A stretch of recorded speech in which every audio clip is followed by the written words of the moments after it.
Hello all, welcome back to my channel with Soul from the Wild Atlanta Way. And today I felt like I wanted a little bit of home cooking.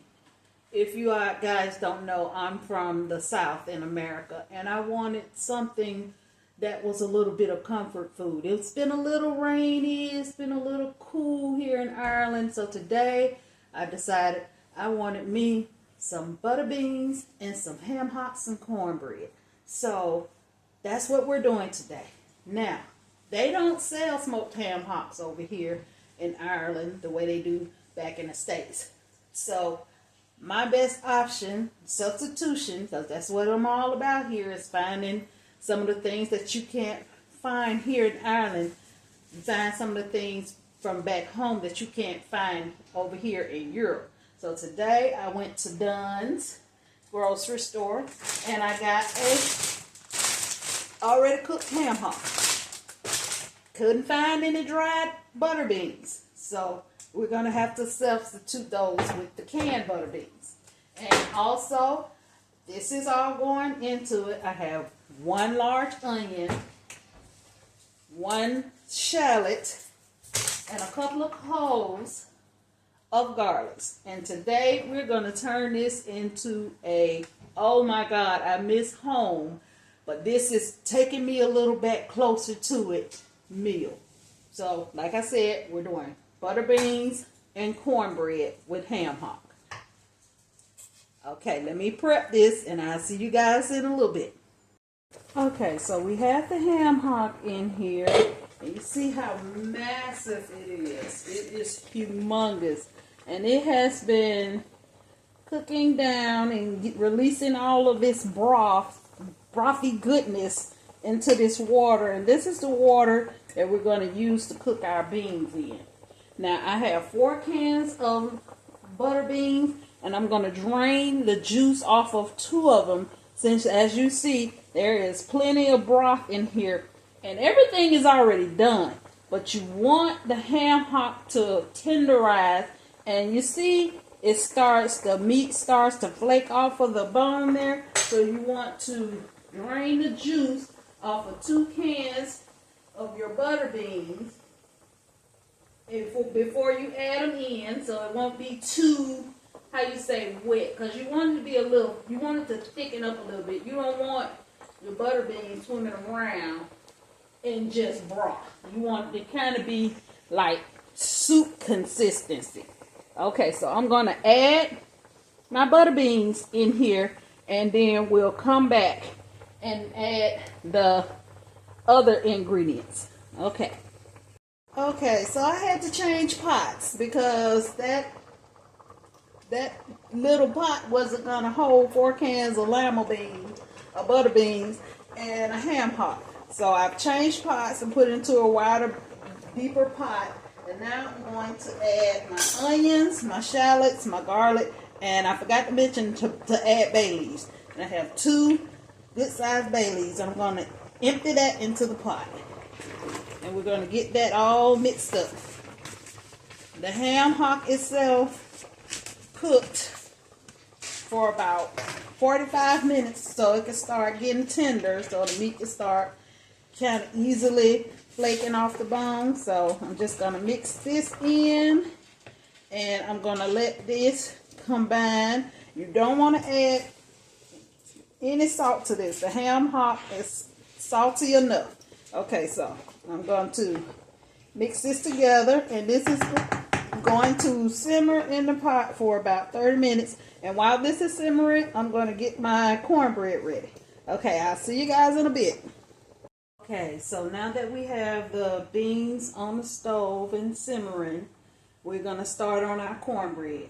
And I added to my bowl 1 cup of corn flour and 1 cup of cornmeal. That's one thing I can honestly and truly say that I have not been able to find over here is a good coarse ground meal. Their meal here in Ireland is ground down fine. It's almost the consistency. I don't know if you guys use fish fry to fry your fish in, but it's that like fine consistency of the fish fry meal that you would use to fry your fish. So I have the meal in here, and I'm going to add to this.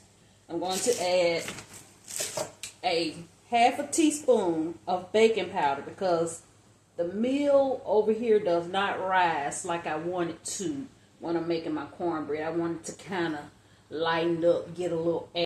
The baking powder. Now I'm going to add a half a cup of flour to also help it kind of rise. They don't have the self-rising cornmeal over here, so I'm pretty much making it myself to try and get that same consistency of a good cornbread. Okay, so I have added the water, the milk, into my mixture, and I might put a little more water in there because it's a little bit thick for my taste. But I'm also going to add just another maybe 2 tablespoons of water in here, and I'm also going to add 2 tablespoons of sugar. I want it to be a little bit sweet, not like cake sweet, but just to have a little hint of sweetness to it. So I'm going to also add some sugar, 2 tablespoons of sugar, and 2 more tablespoons of water. Okay, so I've added the 2 tablespoons of water, and I've added the 2 tablespoons of sugar, and it has kind of thinned out just the way I want it. I have my casserole dish ready for it. Oh my goodness, you guys, I miss my iron skillet from home, but I work with what I have. We're substituting here. Okay, so the next thing I wanted to add, and I don't know if y'all know this is the secret to good cornbread, but that chicken, that oil you use to cook your chicken in, yeah, you want to use some of that. You want to save that, and you want to add about 3 tablespoons to your skillet. But since I don't have a skillet, like I said, I'm using a casserole dish, but I still want to use that oil. So I'm going to take the oil, you heat it up on the stove because you want it to be kind of loose to where it's warm, where you can maneuver it into your cornbread real well and mix it up real well. So you heat it up on the stove to let it warm up a little bit so it can get all loosey-goosey. So that's what I did. Okay, so I got my oil, and you're going to take your oil, and you're going to pour it, and you want to hear that sizzle. It lets you know that it's good, that it did what it needed to do while it was on the stove. Okay, and so you want to mix that into your cornbread mix.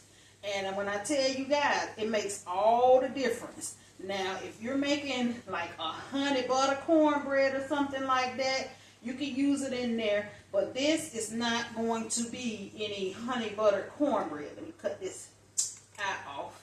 And you just mix it in, and then you take it and you pour it into your casserole dish or your skillet if you're back at home in southern U.S. And you pour it into your casserole dish and smooth it. Make sure it's smoothing out because you want it to be a nice level cornbread. Okay.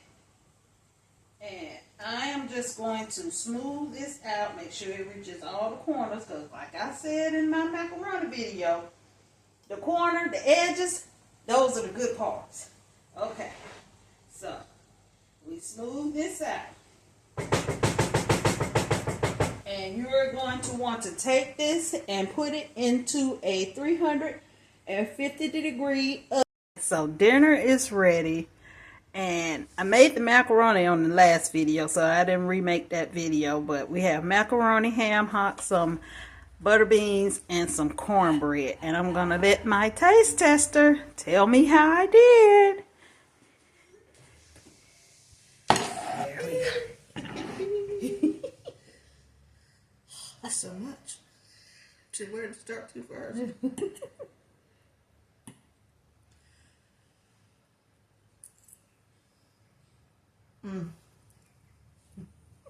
She's dancing, people. She's dancing. How's the cornbread? Oh, the cornbread? Oh, yeah. Right. All Yeah. right. Yep. Okay. You can go right now. Okay, beautiful people. So that is a meal that takes you home.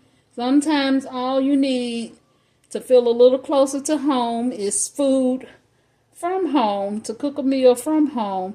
And as you see, the roommate loved it. So that's it, you guys. Okay, if you would please give this video a like. And if you're not subscribed to the channel, please subscribe.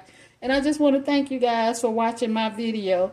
And from me and my roommate, thank you.